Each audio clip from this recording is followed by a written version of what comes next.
Well, g'day there, traders and friends, market participants and enthusiasts right around the world. You are here with James on behalf of Pivot Point Trading as I sit down and bring you this pre-market update for Wednesday, the 21st of September. A very interesting day, obviously, which is going to take place later this afternoon when the Fed meets, or at least the second day of their meeting in regards to monetary policy, whether or not they will leave rates unchanged, whether or not they will raise or even cut them further. Time will tell.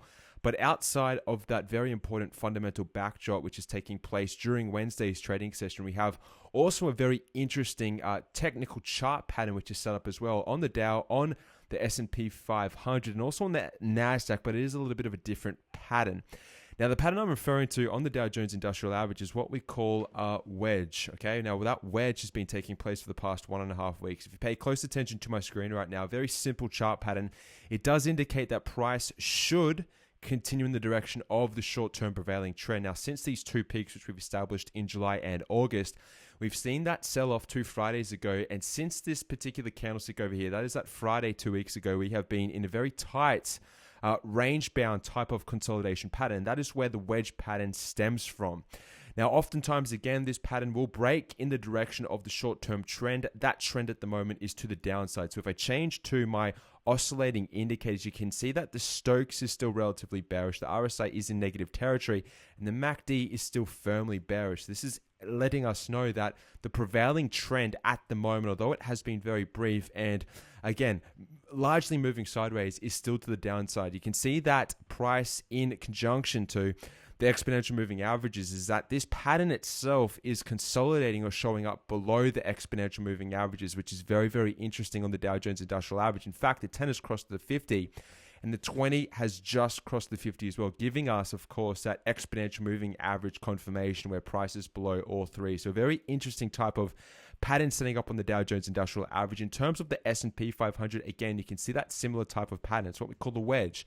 Now, generally, you want to see the trend really confirmed. And, to be upfront with you, we really haven't seen a trend confirmation either direction. Inherently, I want you to understand this, is that these patterns, all right, are continuation patterns. However, in context of where we are, both, if I zoom out and show you this in terms of relative all-time highs and multi-year highs, you can see that we've had breakouts over the past 2 months or so on the S&P and the Dow Jones Industrial Average. And a lot of people may be referencing this as the back test. And to a degree, that can be entirely possible. But the chart pattern itself, and most importantly, what we've seen, which has been that sort of flaky, sort of prolonged sidestep going on in the market, doesn't really bode well for the bulls moving forward. Now, again, we have that curveball later this afternoon, which is, well, what is Janet Yellen going to announce? Is she going to leave rates, right, again, unchanged?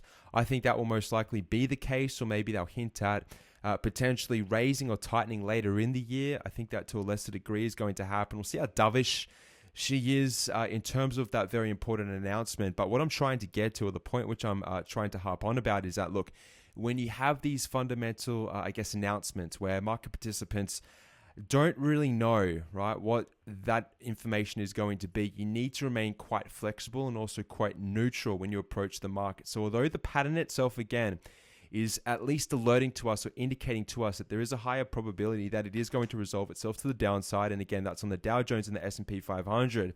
If Janet Yellen comes out this afternoon is uberly dovish, well, that might be the impetus again to light a fire up under the market and to really help it continue to the upside. And if that is the case, we look for the most recent swing highs in August to be taken out.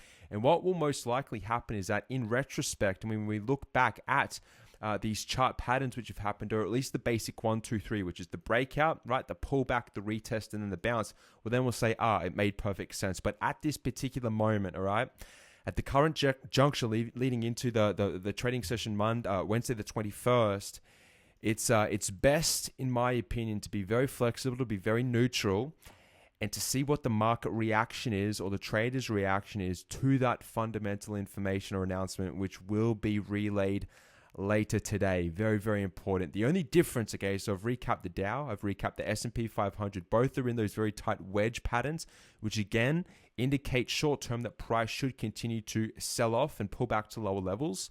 And again, that isn't a full-on reversal. It's not a primary trend reversal, but it does indicate that that primary trend line, which has been in effect since 2009, that fourth fan line on the Dow Jones Industrial Average, and that third fan line on the S&P 500 may be retested. This is the fourth decelerating level of those fan lines on the Dow Jones Industrial Average. You can see the most recent blue line, and of course that extension moving up to the right.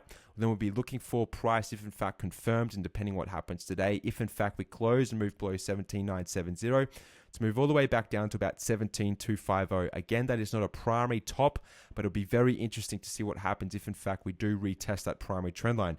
Changing to the S&P 500, instead of the fourth decelerating fan line, we're looking at three decelerating fan lines. So we've got this first one here, the second one here, and this is the third extension since 2011. We've retested, or at least retouched and retested this most recently at the beginning of 2016 in the month of February.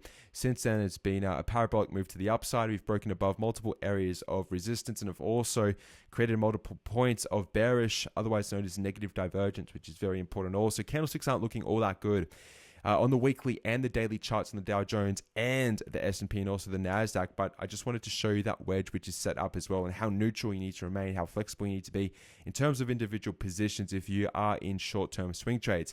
Now, to finalize this, I'll be referencing obviously the NASDAQ, and what we don't have on the NASDAQ is what we call a wedge. You can see it just simply doesn't show or at least reflect short-term consolidation. In fact, what we've done is we've come back up and we filled the open gaps. That sell-off which I was referencing earlier in the video 2 Fridays ago, this is this long day Morobozu candlestick here, which is very quickly negated on the Tuesday. We sort of hung around these areas for another 2 trading sessions on the NASDAQ, but since then, and going back to Thursday, we really popped, and since then we've closed the gap.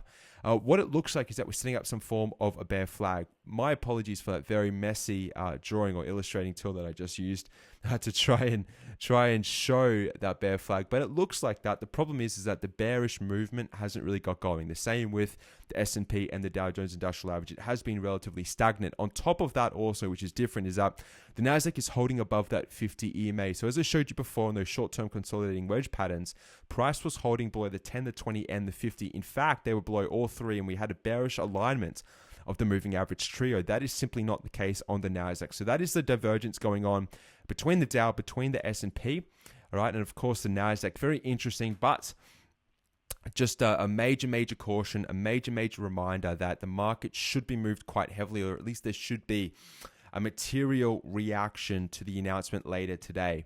I think it's very important that you understand and at least acknowledge that. You know that this is going to be most likely a market mover. Bank of Japan was out earlier, or at least later in the evening US time, Tuesday night, and the pre-market movement or fluctuations are indicating quite a strong beginning to Wednesday session. The last time I checked, they're up 0.6% across the board. So we'll see if that holds through to the open on Wednesday, and also what that candlestick is at the final closing print on the daily candle. Outside of that, traders, friends, market participants right around the world, it's James signing off on behalf of Pivot Point Trading. All the best.